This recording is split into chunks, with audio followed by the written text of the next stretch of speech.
जय माता दी जी। मैं आपका अपना महंत सुनील निर्मल।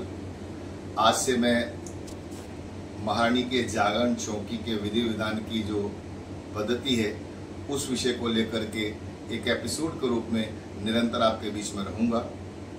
हो सकता है कि बहुत सी कमियां मेरे को बताने में या समझाने में हो जाएं। कृपा करके आप उन विशेष पहलुओं पर ध्यान दें जो हमारे जीवन के लिए बहुत आवश्यक हैं और जो भगवती माँ की प्रसन्नता को पाने के लिए करना बहुत जरूरी है। तो शुरू करता हूँ मैं। हमारा सनातन धर्म जिसमें अनेकों संप्रदाय हैं, उन्हीं संप्रदायों में से एक पवित्र संप्रदाय है जिसे हम कहते हैं शाक्त संप्रदाय।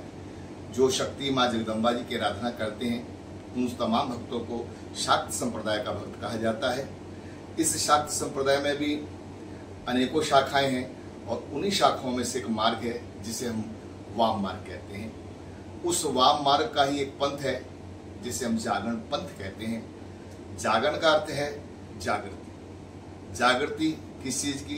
जागृति मन की, जागृति बुद्धि की, जागृति अंतर्चित की और जागृति अपने अहंकार की। इन सभी को ध्यान में रखते हुए, इन सभी दृष्टिकोणों को मद्देनजर रखते हुए संतों ने, महंतों ने, मुनिजनों ने प्राचीन समय से जब जागरण पंथ को बनाया तो सबसे पहले आशक्ति महारानी महामाया जी की कृपा को प्राप्त करने के लिए उन प्रमुख विधि विधानों को ध्यान में रखा, जिन कर्मकांडों को, जिन पूजा पद्धतियों को हम आज भी यथा श्रद्धा यथा समर्थ अर्पण करने का पूर्ण प्रयास करते हैं। तो भगवती प्रेमियों, अब मैं आगे ही कहना चाहूंगा कि जैसे मैंने आपको बताया शाक्त संप्रदाय से वाम मार्ग और वाम मार्ग से जागरण पद्धति, और जागरण पद्धति का मतलब जागृति और जागृति से चेतना। चेतना अर्थात इंसान को जो शून्य तक ले जाती है, अहंकार से रहित कर देती है, मनुष्य को मनुष्यता होने का एहसास करवा देती है। यानी कि जो ऐसी असीम कृपा ईश्वर की जो हमें हमसे खुद से मिलवा देती है, उसी को जागरण कहा गया है। अब जो आज के समय में हम महारानी जी की सेवा में जागरण करते आए हैं, कर रहे हैं, हमारे बुजुर्ग या हम या हमारे आने वाले भविष्य में जो और संत भगत भी जागरण करेंगे, वो सबकी परंपरा एक ही रहेगी और एक ही है और आगे भी एक ही रहनी चाहिए। इन बातों पर हम सबको मिलकर के विशेष ध्यान रखना चाहिए। जो हमने तय कर रखा होता है किसी यजमान से, वो धन तो हमें मिलेगा ही मिलेगा, जो हमारी किस्मत में उसे कोई माई का लाल हमसे छीन नहीं सकता। अब बात आती है कि हम अपनी तरफ से क्या कर सकते हैं। हम अपनी तरफ से वो कर सकते हैं जो गुरुओं ने हमें अपनी कृपा से बख्शिश में दिया है, वो है उस विधान को श्रद्धा के साथ संपन्न करना। उसके लिए सबसे पहले हम क्या करें? सबसे पहले भगवती महारानी जी का शुक्राना करें।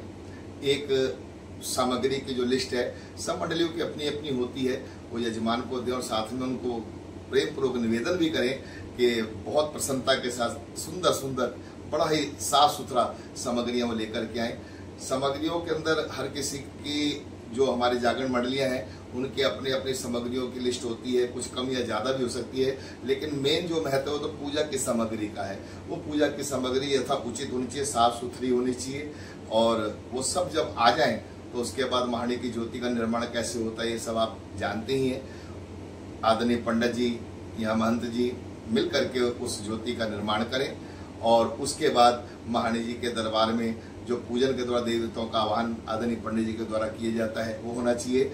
यहाँ मैं एक बात स्पष्ट करना चाहूंगा, आजकल ऐसा देखने में आया है और आप भी जानते हैं, कुछ ऐसे भगत भी हैं जो ब्राह्मण के न होने पर पूजा के विधान को स्वयं करने के लिए तैयार हो जाते हैं। अब उसके पीछे उनका लालच होता है या समय की विडंबना, कारण कोई भी हो, ये सरासर पाप है।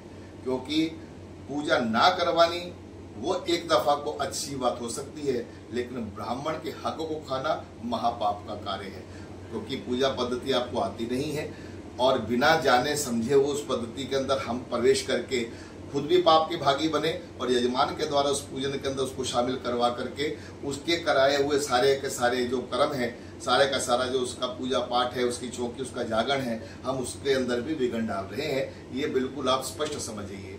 अगर पंडित जी नहीं है तो मंडली का कोई भी ऐसा व्यक्ति जो ब्राह्मण नहीं है उसे पूजा कदापि नहीं करानी चाहिए, बिल्कुल भी नहीं करानी चाहिए।